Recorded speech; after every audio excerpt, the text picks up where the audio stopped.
You get dressed every morning without thinking about it. A shirt, pants, maybe a jacket if the air feels sharp. It is so automatic that it barely registers as a decision at all. But somewhere back in your family tree, there was a version of you standing outside, completely bare, in a body built for nothing but open sky and warm air. At some point, that changed. And the reason it changed is stranger than you would expect. For most of human history, there was no such thing as clothing. Early humans lost their thick body hair somewhere around 1 million years ago, likely as a way to cool down while running long distances under the African sun. That left a mostly hairless, exposed body, well suited to heat, but with almost no protection against cold. For hundreds of thousands of years, that was simply how things were. No fur, no fabric, nothing standing between skin and weather. Archaeologists have tried for decades to figure out exactly when that started to change, and it has been a genuinely difficult question because cloth does not survive. Wood rots, fabric decomposes, animal hide breaks down within a few centuries at most. So while stone tools and bones can last a million years buried in dirt, the actual clothing our ancestors wore left almost nothing behind for anyone to find. The earliest hints come from stone tools, not clothing itself. At a site called Gran Dolina in the Atapuerca Mountains of Spain, researchers found stone implements dating back roughly 780,000 years, associated with an early human relative called Homo antecessor.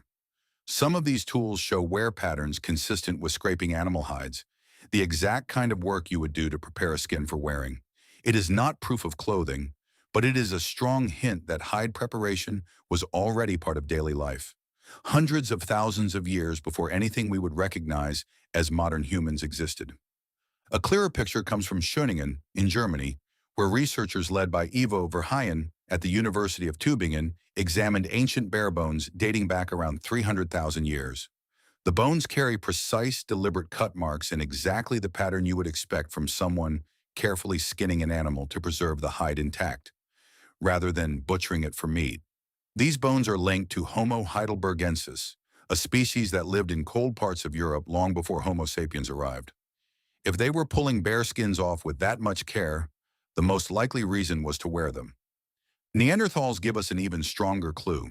Their skeletons show a very specific pattern of muscle attachment on the arms, the kind that develops from repetitive scraping motions performed over and over across a lifetime. A study published in 2012 estimated that Neanderthals living through European winters may have needed to cover as much as 80% of their bodies just to survive the cold, even accounting for the fact that their bodies were already more cold adapted than ours. Picture that for a moment, a species built for Ice Age winters, and even they needed something more than their own skin to make it through. That estimate came from modeling how much heat a human-sized body loses in freezing temperatures, then calculating how much insulation would be required to offset it. The researchers compared several scenarios, from minimal wraps covering only the torso to more complete coverage similar to what later Ice Age humans are believed to have worn. Only the more complete versions kept a Neanderthal body from losing dangerous amounts of heat during a typical winter night in Ice Age Europe. In other words, this was not optional decoration. It was closer to a matter of hours before hypothermia set in without it. Now picture the scene directly. A Neanderthal crouched beside a fresh bear kill in a snow-covered clearing, working a stone flake carefully along the inside of the hide, scraping away fat and tissue in long practiced strokes, learned from watching someone else do it 1,000 times before. No pattern to follow, no needle yet, just a rough hide, shaped by hand and worn like a heavy wrap against a wind that could kill a person overnight. Here is where the story takes its strangest turn. For modern humans specifically, the most precise evidence for when clothing began does not come from tools or bones at all. It comes from lice. Head lice have lived on humans for a very long time, adapted specifically to gripping human hair. But at some point, a separate population of lice evolved to live in clothing instead, adapted to fabric and fibers rather than hair.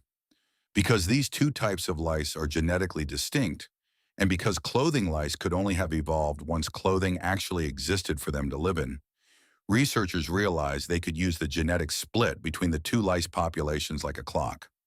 The logic behind this method is worth sitting with for a moment because it is a clever workaround for a problem that seemed unsolvable. Clothing lice need fabric to survive. They cannot grip bare skin the way head lice can. That means clothing lice, as a distinct species, simply could not have existed before humans started wearing something regularly enough for a parasite to specialize in living on it. By measuring how long ago the two lice populations genetically split apart, scientists were effectively measuring how long ago clothing became a normal, everyday part of human life, without needing to find a single scrap of ancient fabric. David Reed, a biologist at the University of Florida, led research sequencing the DNA of both types of lice to measure exactly when they diverged from each other. The answer came out to roughly 170,000 years ago. That date lined up closely with earlier estimates from geneticist Mark Stoneking at the Max Planck Institute, who had placed the split at around 107,000 years ago using a related method. Between the two studies, the evidence pointed toward the same general window, deep in the Ice Age, long before anyone could have written the date down.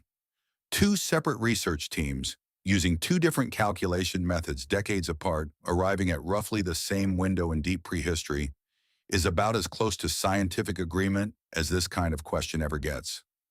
Now, for the twist that makes this story genuinely strange, humans did not begin migrating out of Africa into colder regions of Europe and Asia until roughly 100,000 years ago. That means, according to the lice evidence, modern humans were already wearing clothes a full 70,000 years before they actually needed them for the cold. Archaeologist Ian Gilligan at the Australian National University has pointed out that this timing makes clothing look less like a simple emergency response to freezing weather and more like a technology humans had already been experimenting with, refining and normalizing well before the environment forced their hand. Think about what that actually means. Your ancestors were not desperately improvising animal skins the moment they stepped into snow for the first time. They arrived in Europe already dressed, already carrying decades or centuries of accumulated knowledge about which hides worked best, how to scrape them properly, how to shape them to fit a moving human body. Clothing was not a last-minute survival hack. It was a head start, quietly built up over tens of thousands of years in a climate that did not even require it yet. Eventually, that early experimentation turned into real craftsmanship. By around 40,000 years ago, humans were making fine sewing needles out of bone and ivory, some barely thicker than a modern sewing needle, with a tiny hand-drilled eye at one end for thread made from sinew or plant fiber. That single tool changed everything. Instead of simply wrapping a loose hide around the body and hoping it stayed in place, people could now cut pieces to shape and stitch them together, creating fitted garments that trapped heat far more effectively than any draped skin ever could. Some researchers believe this shift in clothing technology is part of what allowed modern humans to push further into colder, harsher regions of the planet than Neanderthals ever managed to reach, giving them access to hunting grounds and resources that had simply been off limits before. If you enjoyed learning how ancient humans really lived, hit subscribe. Stick Age brings you a new story from deep human history every week.